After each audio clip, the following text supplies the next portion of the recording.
DMK ஏடிஎம்கேன்னு இருதுருவ அரசியல் தமிழ்நாட்டில் பல காலமாக இருக்கு இல்லையா, இதுக்கு ஒரு மாற்றாக தான் விஜய் வந்திருக்காரு. 25ஆம் தேதின்னு ஏற்கனவே அவங்க ஒரு ஒர்க்கிங் டேவை ப்ரிஃபர் பண்ணதுக்கு காரணமே கேப்டன் விஜயகாந்துடைய பிறந்த நாள் என்பதால் தான். விஜயகாந்த் பிறந்த நாளில் அந்த மாநாடை நடத்தி அவருக்கு இவர் ஒரு மரியாதை செலுத்தி அதன் காரணமாக விஜயகாந்த் ஆதரவாளர்கள் அவர் மேலே நல்லெண்ணம் வைத்திருக்கிற வாக்குகள் அவருக்கு போயிடக்கூடாது, அதாவது எல்லா கேப்பையும் ஃபில்அப் பண்ணுறாங்களாம். பிரேமலதா விஜயகாந்த் மு.க. ஸ்டாலின் அவர்களை போய் சந்தித்ததுக்கு அப்புறம் தான் இந்த மூவ் வந்திருக்கலாம்னு நான் நினைக்கிறேன். ஓகே, விஜயகாந்துடைய ரசிகர்கள் ஆதரவாளர்கள் அவர் மேலே நல்லெண்ணம் கொண்டவர்களுடைய ஆதரவு விஜய்க்கு ஆட்டோமேட்டிக்காக டிரான்ஸ்ஃபர் ஆகிற ஒரு வாய்ப்பு இருக்குது. ஆகவே அந்த நாளில் நடத்த விடாமல் பண்ணுங்கன்னு சொல்லியிருக்கலாம். விஜயை பொறுத்தவரையில் நமக்கெல்லாம் தெரிஞ்சது தான், எப்பவுமே அவர் மோதல் போக்கை கடைபிடிக்க மாட்டார். அது யாராக இருந்தாலும் ஓகே நீங்கள் இப்படி சொல்கிறீங்க, ஓகே நான் பண்ணுறேன். எத்தனை போராட்டத்துங்களுக்கு திமுக நடத்துகிற ஆர்ப்பாட்டம் போராட்டங்களுக்கு மு.க. ஸ்டாலின் முன்னால் நின்று இருந்திருக்காரு.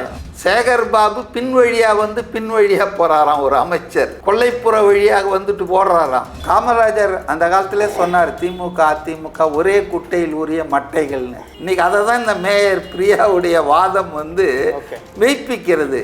ஆச்சி கொழுக்கட்டை மாவு வந்தாச்சு. ஆச்சி கொழுக்கட்டை மாவிற்கு கொழுக்கட்டை அச்சை கேட்டு வாங்குங்கள். ஒவ்வொரு தொழில் நீரிலும் அதிக வருவாய் என்ற நோக்கில் உலக வங்கி நிதி உதவியுடன் தமிழ்நாடு பாசன வேளாண்மை நவீனமயமாக்கல் திட்டத்தில் 15 லட்சத்திற்கும் மேற்பட்ட விவசாய குடும்பங்களின் வாழ்வாதாரம் உயர்ந்துள்ளது.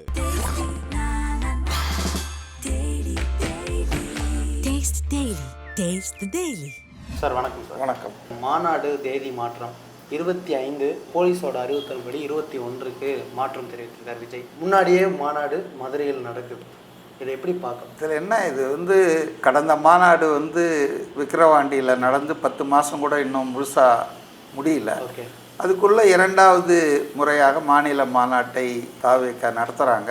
இது அவங்க எந்த அளவுக்கு ரெடியாக இருக்காங்க எப்பவுமே ஸ்தாபன ரீதியாக அமைப்பு ரீதியாக. ஏன்னா ஒரு மாநாடை உடனுக்குடன் நடத்துறது மற்ற அரசியல் கட்சிகளுக்கு எளிதானதல்ல. பொருட்செலவு, ஆட்களை திரட்டணும், வர வைக்கணும். சாதாரணமாக என்னை பொறுத்தவரையில் மாநில மாநாடு என்பது அரசியல் கட்சிகள் ஒரு 3 வருஷத்துக்கு ஒரு வாட்டி, சில அரசியல் கட்சிகள் 5 ஆண்டுக்கு ஒரு முறை தான் நடத்துவாங்க.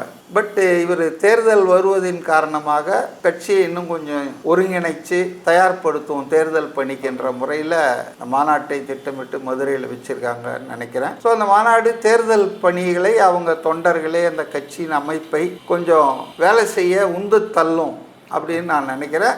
நிச்சயமாக விக்கிரவாண்டி மாநாடை விட 2 மடங்கு சிறப்பாக எல்லாத்திலையும் ஏற்பாடுகள், ஏன்னா அனுபவம் வந்துடுச்சு இல்லையா அவங்களுக்கு. ஏற்கனவே அந்த விக்கிரவாண்டி மாநாட்டில் நடந்த சில நிறை குறைகள், அனுபவம் இல்லாமல் சில தவறுகள்லாம் சுட்டி காட்டியிருக்காங்க இல்லையா எல்லாரும். இப்போ அதெல்லாம் சரி செய்து நிறைவாக நடத்துவாங்க.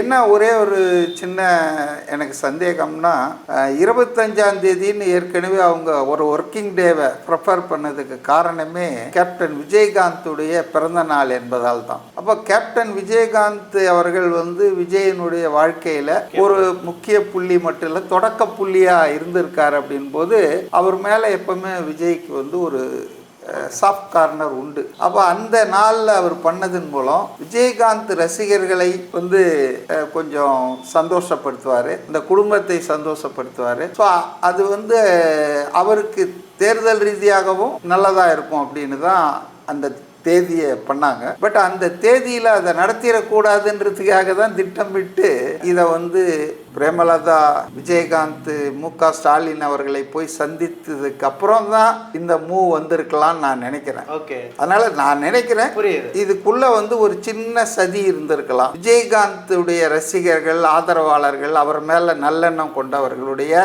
ஆதரவு விஜய்க்கு ஆட்டோமேட்டிக்காக டிரான்ஸ்ஃபர் ஆகிற ஒரு வாய்ப்பு இருக்கு. ஆகவே அந்த நாளில் நடத்த விடாம பண்ணுங்கன்னு சொல்லியிருக்கலாம். அதன் விளைவாக அரசாங்கம், முதல்வர், காவல்துறைக்கு கட்டளையிட்டிருக்கலாம். அதனால் அவங்க 18லேருந்து 22க்குள்ளே ஒரு தேதியில் நடத்திங்க அப்படின்னாங்க. பட் விஜயை பொறுத்தவரையில் நமக்கெல்லாம் தெரிஞ்சது தான், எப்பவுமே அவர் மோதல் போக்கை கடைபிடிக்க மாட்டார். அது யாராக இருந்தாலும் ஓகே நீங்கள் இப்படி சொல்கிறீங்க, ஓகே நான் பண்ணுறேன். அவ்வளோதான். புரியுது. இல்லை ஏன் நான் பண்ணுவேன் பிடிவாதமாக 25ஆம் தேதி தான் பண்ணுவேன் அப்படின்னு சொல்ல மாட்டார். ஏன்னா அவரை பொறுத்தவரையில் சட்டம் ஒழுங்கு, சட்டப்படியான ஆட்சி, ரூல் ஆஃப் லாவை மதிக்கிறவர். அவர் வந்து எந்த பொதுமக்களுக்கு இடையூறு இருக்கக்கூடாது அப்படின்னு நினைக்கக்கூடிய மனிதர், நல்ல மனிதர். அதனால தான் பார்த்தீங்கன்னா ப்ராப்பர் மதுரையில் இது நடக்கலை. வழக்கமாக மதுரையில் தமுக்கம் மைதானத்தில் தான் நடத்துவாங்க. இப்போ கூட பொதுக்குழு நடத்தினாங்கல்ல திமுக, அதெல்லாம் மதுரையில் சிட்டிக்குள்ளே தான் நடத்துவாங்க. இவரது வந்து மதுரை டு தூத்துக்குடி ரோட்டில் ஒரு கிராமம் தான், 500 ஏக்கரை எடுத்துப்பாங்க. அதனால் அது காரணமே என்னென்னா மதுரை சிட்டியில் வந்து நிறைய பேர் வந்து வாகனங்கள் நெரிசல் வரக்கூடாது, பொதுமக்களுக்கு அசௌகரியம் ஏற்படக்கூடாது என்பதற்காக தான் பண்ணியிருக்காங்க. பட் போலீஸுக்கு வந்து இன்னும் கூட இப்போ கூட பாருங்கள், இந்த தேதியை மாற்றின பிறகு கூட 42 கண்டிஷன்ஸ் கொடுத்துருக்காங்களாம். அதாவது மற்ற கட்சிகளுக்கு குறிப்பாக ஆளும் கட்சிக்கெல்லாம் இது மாதிரிலாம் செய்வாங்களா, கேட்பாங்களா? இப்போ விஜய்க்கு ஒரு ஸ்பெஷல் ட்ரீட்மெண்ட் எப்பவுமே தமிழ்நாடு காவல்துறை வந்து செய்யும். ஏன்னா அவருக்கு இருக்கக்கூடிய மக்கள் செல்வாக்கு, ஆதரவு, அதனால் அதை செஞ்சுருக்காங்க. பட் அதை அவர் பெருசு பண்ணிக்கல. ஏன்னா அவருக்கு தெரியும் இதை மீறி பிடிவாதமாக இருந்து கோர்ட்டுக்கு போய் 25 வாங்கினார்னா, காவல்துறையினுடைய வேலை பாதுகாப்பு கொடுக்கறது தான். எந்த நாளில் நடந்தாலும் எங்களால் முடியாது, எங்களுக்கு ஆள் இல்லை, இதெல்லாம் சொல்லக்கூடாது. கோர்ட்டில் வந்து போய் வாங்கியிருக்கலாம். அதான் நான் சொன்னேன், மோதல் போக்கு தேவையில்லை. ஏன்னா நாளைக்கு இதையே வந்து வேற மாதிரி பிளேம் பண்ணுறதுக்கு பயன்படுத்துவாங்க. நாங்கள் சொன்னோங்க, இதை கேட்கலங்க விஜய், பிடிவாதமாக அடமெண்ட்டாக இங்கே தான் இந்த தேதியில் தான் நடத்துவேன்னாருங்க. அதனால தாங்க இதெல்லாம் நடந்துச்சு. இல்லை, ஏன் ஒரு கொஸ்டின் அந்த கேட்குறேன்னா, 25ஆம் தேதி விநாயகர் சதுர்த்தி தமிழக மக்களால் கொண்டாடப்படுகிற திருவிழா மட்டுமே தவிர ஒரு தீபாவளியோ இல்லை ஒரு 3 நாட்கள் கொண்டாடுற பண்டிகை இல்லை. ஸோ 25 மாநாடு நடத்தின பிறகும் போலீஸ் பாதுகாப்பு பண்ணியிருக்கலாம். ஏன்னா 26 மோடி வேற தமிழ்நாட்டிற்கு வராரு, அந்த ஒரு இதுவும் இருக்கு. இல்லைங்க, நான் சொல்றது தாங்க உண்மையான காரணம். விஜயகாந்த் பிறந்த நாளில் அந்த மாநாடை நடத்தி அவருக்கு இவர் வந்து ஒரு மரியாதை செலுத்தி, அதன் காரணமாக விஜயகாந்த் ஆதரவாளர்கள் அவர் மேலே நல்லெண்ணம் வைத்திருக்கிறவர்கள் வாக்குகள் அவருக்கு போயிடக்கூடாது. அதாவது எல்லா கேப்பையும் ஃபில்அப் பண்ணுறாங்களாம். எந்த இடத்துலையும் வந்து அவருக்கு வழி விட்டுறக்கூடாது அப்படின்னு நினைக்கிறாங்க. அதுதான் காரணம். ஓகே, நீங்கள் சொன்ன மாதிரி ஒன்றும் பெரிய விஷயம் கிடையாது. இது வந்து சிட்டியில் இல்லை, பிரைம் மினிஸ்டர் பாதையில் இருக்குது. ரெண்டாவது நீங்கள் சொல்கிற மாதிரி விநாயகர் சதுர்த்தி என்பது வடநாட்டில் தான் ரொம்ப பிரம்மாண்டமாக கொண்டாடுவாங்க. இப்போ இந்த ஆர்எஸ்எஸ், இந்து முன்னணி இவங்கெல்லாம் தலையெடுக்க ஆரம்பித்து இப்போ தமிழ்நாட்டிலையும் மூளைக்கு மூளை செலை வைக்கிறானுங்க. விநாயகர்லாம் அன்றைக்கி விநாயகர் கோயிலில் நடக்கும், வீட்டில் விநாயகர் பூஜை பண்ணி கும்பிடுவோம். இதான் நடந்தது. இப்போ இந்த ஆர்எஸ்எஸ், இந்து முன்னணி இவங்கெல்லாம் தலையெடுத்து மதவாதத்தை, மதவெறியை மக்கள்கிட்ட பரப்புகிற இந்த இதில் இப்போ போட்டியே நடக்குது. இந்த சந்தில் பெரிய விநாயகர், வீர விநாயகர், அப்புறம் வந்து அங்கே இது அதை ஒரு 4 நாள் பந்தல் போட்டு சுண்டல் கொடுக்கறது அப்படின்னு மத இது அடிப்படையில் மக்களை திரட்டுகிற ஆர்எஸ்எஸ், பிஜேபியுடைய அஜெண்டா தமிழ்நாட்டில் வேகமாக வந்து அது நடந்துகிட்டு இருக்குது. அதனால் Vinayagar Chaturthi is not a that much big festival. அதுக்கு எல்லோரும் நடமாட்டம் ஆட்கள்லாம் போயிட்டு வந்துட்டுருக்காங்க. இல்லை சென்னையிலேருந்து விநாயகர் சதுர்த்தி கொண்டாட தென் மாநிலங்கள், தென் மாவட்டங்களுக்கு போவாங்களா? நீங்கள் கரெக்டாக சொன்னீங்க. தீபாவளி, பொங்கல், இது மாதிரி ஒரு நம்முடைய தமிழர் பண்டிகைகள் ஃபெஸ்டிவலுக்காக சென்னையில் இருக்கிறவங்க ட்ரெயின், ஸ்பெஷல் ட்ரெயின்லாம் விடுவாங்க. புரியுது. ஸோ இது அப்படிப்பட்ட ஒரு இதில் ஒரு குறிப்பிட்ட மதத்தினர் கொண்டாட, அதுவும் குறைச்ச பேர் தான் கொண்டாடுவாங்க. விநாயகர் சதுர்த்தியை ஒரு பப்ளிக் ஹாலிடே கூட இருக்குமான்னு தெரியல. பல கடைகள் அதெல்லாம் இருந்துட்டு தான் இருக்கும். பட் இதுதான் நான் நினைக்கிறேன். இதுக்கு வேற ஒரு காரணம் இல்லை. 25ஆம் தேதி இவர் முடிவு எடுத்திருக்காரு. அதுக்கு ஒரு காரணம் இருக்குது, பேக்ரவுண்ட் இருக்குது. அதை வந்து நடக்காமல் பண்ணணும். ஓகே, ஏன்னா மாநாட்டை தடுக்க முடியாது. புரியுது, மாநாட்டை தடுக்க முடியாது. அதுக்கு அடுத்தது என்ன செக்கல் பண்ணலான்னு பண்ணியிருக்காங்கன்னு தான் நினைக்கிறேன். முக்கியமாக ரிப்பன் மாளிகை முன்னாடி துப்புரவு தொழிலாளர்கள் போராட்டத்தில் ஆதவர்ஜனாவும் சிடிஆர் நிர்மல்குமார் பொதுச் செயலாளரும் துணை பொதுச் செயலாளரும் போராட்டத்தில் கலந்துருக்காங்க. அந்த துப்புரவு தொழிலுக்காக தனது ஆதரவை கொடுத்து தாவேகா 2 நாட்களாக போராட்டத்தில் இருக்காது. இந்த போராட்டத்தை எப்படி பார்க்கலாம்? ஏன்னா தாவேகா அரசியலில் சூடு பிடிக்க தொடங்கிவிட்டது. ஏன்னா அடுத்த மாநாடு, சுற்றுப்பயணம் அப்படின்னு ஒரு இருக்கும்போது இந்த போராட்டத்தை கலந்து கொள்வது இதெல்லாம் வந்து ஒரு முக்கிய இதாக இருக்குது. இது எப்படி பார்க்கலாம்? ஃபஸ்ட்டு இந்த ஒர்க் ஃப்ரம் ஹோம்ன்ற அந்த ஒரு குற்றச்சாட்டு என்பது முற்றிலும் தவறானது, உள்நோக்கம் கொண்டது. விஜய்க்கு எதிரான கருத்து கொண்டவர்கள், எண்ணம் கொண்டவர்கள் திட்டமிட்டு அதை பொது வெளியில் பரப்புகிறாங்க. நீங்கள் விரும்புகிறீங்களோ விரும்பலையோ, ஒத்துக்கிறீங்களோ ஒத்துக்கலையோ is a charismatic figure in today politics. தமிழ்நாட்டில் சினிமாவிலும் அரசியல் ரீதியாகவும் அவர் ஒரு பிரபலமான நபர். அவர் ஒரு இடத்துக்கு வந்தார்னா அங்கே ஏதாவது அசம்பாவிதம் நடந்தாலும் அவர் மேலே குறை சொல்லுவாங்க. ஸோ அதனால் அவர் தன்னுடைய மூமெண்ட்டை ரிஸ்ட்ரிக்ட், இது ஆக்சுவலாக வந்து செலிபிரிட்டி ஆகிட்டா அதுக்கு அவங்க கொடுக்குற விலைங்க. எல்லாரும் போல் பஜாருக்கு போக முடியாது, சினிமாவுக்கு போக முடியாது, துபாய்க்கு போய் சினிமா பார்ப்பாங்க. புரியுதுங்களா? அப்போது ஒரு பெரிய பிரபலமாக இருக்கிறவங்களுடைய தனிப்பட்ட வாழ்க்கை சுதந்திரம் என்பது ரொம்ப நம்ம பரிதாபம் பண்ணோம் அவங்களுக்காக. அவங்க நம்ம நினச்சா போய் ஒரு ஐஸ்கிரீம் பார்லரில் உட்காந்து சாப்பிடுவோம், இந்த படத்தை பார்க்க போகலான்னு போயிடுவோம். ஆனால் அவங்களால அப்படி வர முடியாது. அதனால் ஒர்க் ஃப்ரம் ஹோம் சொல்கிறவங்க ஒரு செலிபிரிட்டியினுடைய இன்கன்வீனியன்ஸ், டிஃபிகல்ட்டிஸை, கஷ்டங்களை புரிந்து கொள்ளாதவர்கள் அப்படி அடித்து விட்டு போகிறது. ரைட்டா? ரெண்டாவது, ஒரு கட்சியின் தலைவர் என்ற முறையில் அவர் எதற்கு வரணும், எதற்கு தான் வந்து தலையை காட்டணும், பர்சனலாக எதற்கு அறிக்கை விடணும் அப்படின்னு அவருக்கு ஒரு சில கணிப்புகள் இருக்கலாம். அவருக்கு 50 வயசு ஆயிடுச்சு இல்லையா? Is not a child. நான் என்ன கேட்க விரும்புகிறேன்னா, எல்லா கட்சியிலும் அதனுடைய உச்சபட்ச தலைவர்கள் தான் எல்லா போராட்டத்துக்கும் வந்துட்டு இருக்காங்களா? எத்தனை போராட்டத்துங்களுக்கு திமுக நடத்துகிற ஆர்ப்பாட்டம் போராட்டங்களுக்கு மு.க. ஸ்டாலின் வந்து முன்னால் நின்று இருந்திருக்காரு. நிர்வாகிகள் வருவாங்க, அதை கிடையாது, அவர் பண்ணல, கட்சியினர் ஆங்காங்கே பண்ணுறாங்க. இரண்டாம் கட்ட தலைவர்கள் அடிப்படையில் மாவட்ட செயலாளர்கள் அவங்க தான் இந்த கட்சியை உயிரோடு வச்சுட்டு இருக்கிறவங்க. அதனால் தாவேக்கால்னு என்ன நினைக்கிறாங்கல்ல, விஜய் வரணும். விஜய் ஏன் வரணும்? அவர் தலைவருங்க.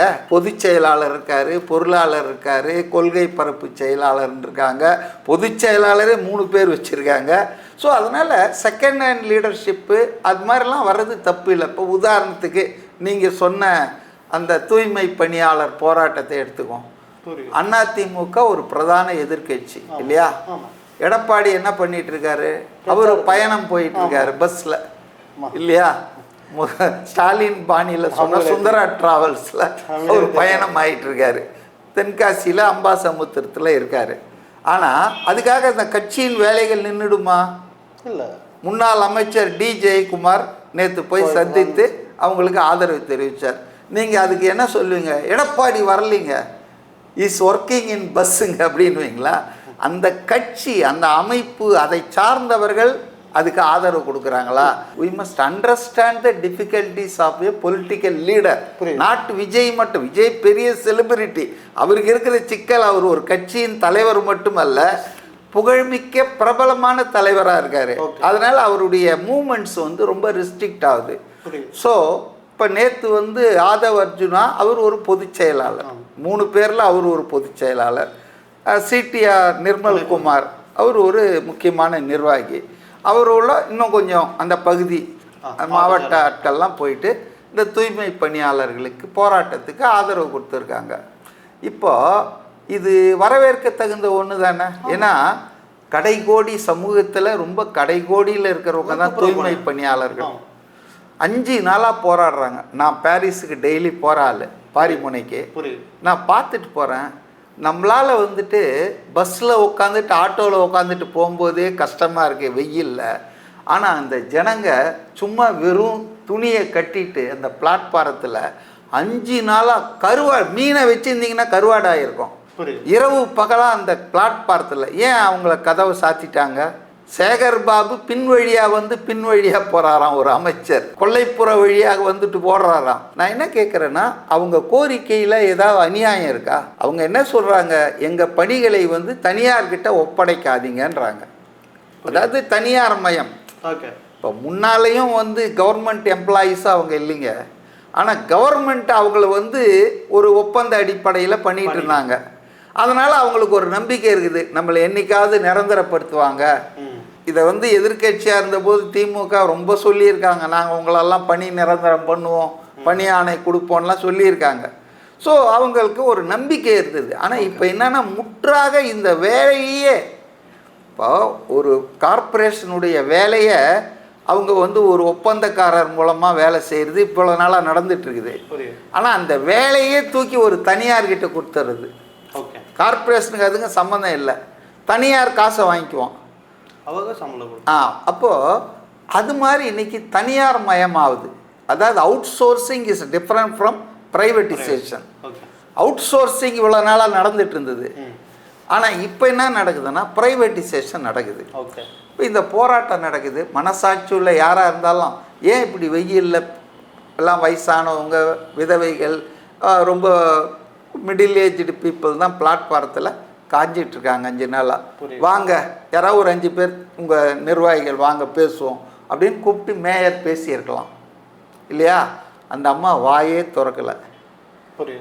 தலைநகரில் பெருநகர் சென்னை பெருநகர் மாநகராட்சியில் இந்த போராட்டம் நடக்குது.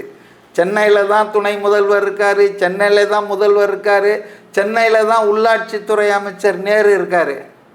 நான் அவங்களெல்லாம் கூட சொல்ல, மேயர் அந்த ஆஃபீஸுக்கு போகிற மேயர் கூப்பிட்டு ஒரு 5 பேர் வாங்கப்பா, ஏன் இந்த மாதிரி கஷ்டப்படுறீங்க அப்படின்னு சொல்லி பேசியிருக்கலாம்.